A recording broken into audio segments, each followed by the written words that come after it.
Hi guys, today I'm going to be talking about when not to trust YouTubers or like makeup gurus on YouTube. And I don't want anyone to take offense to this video. I mean all these tips in the most sincere way possible, and in no way am I bashing anybody, so please no one get offended. But I thought about doing this video a little while ago because there's just been certain times on YouTube when I've trusted a YouTuber's advice. And my dog is playing catch by herself right now. But there's been times on YouTube when I've trusted a YouTuber's advice and then it kind of came up short or didn't quite work out like they said it would. So I just thought I would do a quick video. I just have a couple of different ones written down. So let's just go ahead and start. First off, I just want to mention sponsorship, not because I think that it makes someone untrustworthy, just because a lot of people do. And when it comes to YouTubers getting paid to talk about something, I think it really is up to you to decide on your own whether you think that they're someone that you can trust or if you think they're just doing it for the money. It's really up to you. I personally, there are certain YouTubers who I would trust wholeheartedly, and then there are other ones that I still watch and I still enjoy, but I would just take their opinions with a grain of salt. So it's really, like I said, just up to you on sponsorships. Sadie, what are you doing? I swear my dog is legit playing ball with herself right now. She is throwing the ball off the bed, jumping off, catching it, and then running back onto the bed and just doing it over and over. What are you doing? So one that I find really true is that when a makeup guru has flawless skin, just like absolutely perfect skin, says that a foundation is full coverage. I'd normally say that it's probably like medium, possibly light, because it's a lot easier to think that a foundation is full coverage when you have perfect skin, but when you really have something to cover up or to hide, or like a lot of redness, a lot of acne, that full coverage foundation really ends up not being full coverage. For example, I bought the Cover FX. It was like in a tube, the one that Jaclyn Hill raved about, and she said it was so full coverage. And then I got it in the mail and I tried it on and stuff, and I literally felt like it didn't cover anything at all on me. It didn't cover any of my redness, any of my acne. It just was not full coverage at all, in my opinion. And obviously Jaclyn Hill has like amazing skin. I don't hold it against a YouTuber for saying that, but just when you're applying it to yourself, remember that your own skin may need more coverage and be considered more for you. This one is really funny because I made this mistake of trusting a YouTuber literally probably 4 years ago when I first wanted to wear false lashes and I was trying them out and stuff. I remember, gosh, I can't remember if they're red cherry. They might be like 52, or I can't remember the number right now, but I was researching and I saw that a YouTuber, I can't even remember who, said that these lashes were really natural, really wispy, and they just looked like everyday lashes, right? And so of course you have to apply it to your own eye shape and all that jazz, but just in general, natural lashes, you expect one thing. And for someone who wears lashes every single day, those might very well be considered natural lashes for you. But if you're starting out or you don't wear lashes often, someone else's version of natural lashes are probably not going to be your version. I ordered a stack of those lashes that were recommended, I don't know, this high. It probably had like 6 pairs, and I went to put them on my eyes, and the lashes literally they were all the way up to here. They looked absolutely ridiculous on me at the time when I first just started wearing lashes, but then I tried them on and probably maybe a year ago, and I've worn them in some videos and they looked okay. They looked kind of dramatic because I have smaller eyes, but they looked about 1,000,000 times better than when I first started trying. And it wasn't because I didn't know how to put lashes on, it was because I was so unused to seeing myself with lashes. So if you are just starting out and someone says natural lashes, just be aware that it may not be as natural as you think it is. So this next tip of when not to trust YouTubers applies to either the fairest people of the spectrum or the darkest.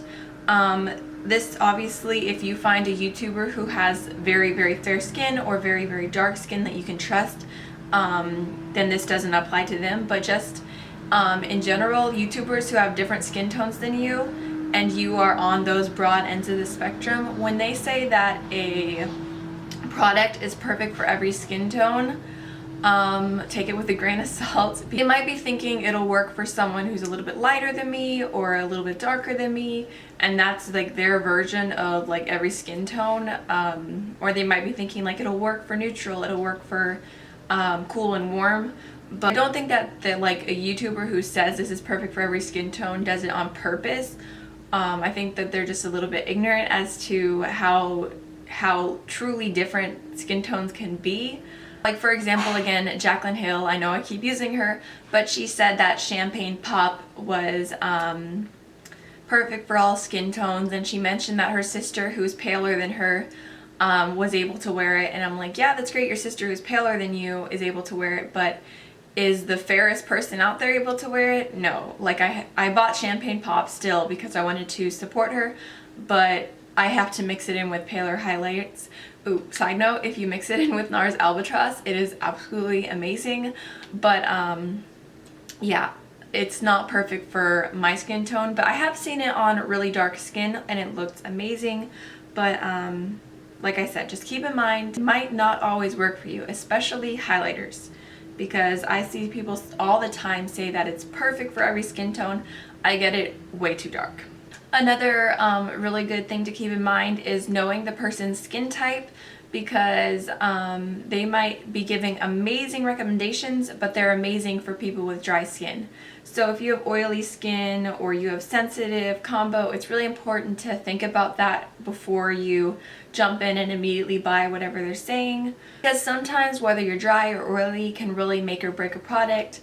There are some that it really doesn't matter, but for like foundations, some concealers, certain powders, primers, it really depends on your skin type. So even if you have to research a couple of their videos and kind of figure out what their skin type is, that's really important before you just go ahead and spend your money on it and then be mad because it doesn't work for you, but it worked for them. Another one that really applies to me as a YouTuber is that we say things all the time. We make constant videos, we're always talking about products, and our opinions change. We are regular people whose opinions change. So for example, I might have made a video 6 months ago, 7 months ago, and it's obviously still live because I'm not gonna like delete it or make it private, and my opinions could be different. For like, if a video is really old, I'm not saying it can't be true, because there are things that are universal, but you might want to look up if there's an updated video or if there's updated information. There are some things that will never change, like a certain eyeshadow technique or whatever, but a person might say like, this is the best foundation on earth, and they made that video 2 years ago, and you look at them now and they have a new favorite foundation that they would recommend a million times more than that old one, since obviously you're trying new things and you can have new favorites. So if it's an old video, then just look for an update. I try to write it in the description box if I like have an update or whatever. Like, for example, I kind of was really disappointed in the Morphe 350, but recently I've been using it. Like, that's all I have on my eyes today, other than a highlighter on the inner corner. And I don't know, I really, really liked it today. And I've like bashed it before in the past. Like, I still don't think it's the best quality ever in the world, but I like it more than I used to. So like I said, we change our opinions over time. My last tip on when not to trust a YouTuber is something I'm definitely guilty of, and I think this just happens a lot of the time when there's a lot of hype around a product or something is new and beautiful, and you just get so, like, as an addict, you get a little overjoyed about it. So not that I'm saying my reviews aren't truthful or whatever, but there might be certain statements that when you say when you get a new product, like, you're like, this is the best palette ever, I think this is going to be my go-to palette for now on, or yada yada yada, and then down the road you're like, oh, I haven't touched that palette in like 4 months. So I think that it's important to, of course you can still like trust like swatches and about texture and stuff, but when something is new, it's a lot easier to just be like so like for example, since I did say that I'm guilty of this, the Too Faced Sweet Peach palette, which like totally matches my shirt right now, when I first got it, I was like, this is gonna be the palette of all palettes. This is like my dream. This is everything I need. I'm gonna use nothing but this. And then like I got the Modern Renaissance palette like 3 weeks later, and I used nothing but the Modern Renaissance. And then this one I kind of have been neglecting. Obviously doesn't look all that used. I mean, I have used it a couple times, so obviously it's not like I'm trying to not be honest, but when I said that this is like the palette of all palettes or whatever, it's just like more new things come out and there's always something bigger and better, and it's hard to like, I don't know. I hope you guys understand what I'm saying because I'm having a hard time explaining myself for this one, but hopefully you guys get it. So that's basically all my tips for when not to trust like makeup gurus. And if you guys have any tips, I think that that would be really interesting for you to share in a comment section, as long as we're all being respectful and obviously no bashing of anyone, because I'm not down with that. But yeah, I just thought this would be an interesting video to make, and hopefully it helped someone out a little bit. And I'll see you guys in the next video. Bye.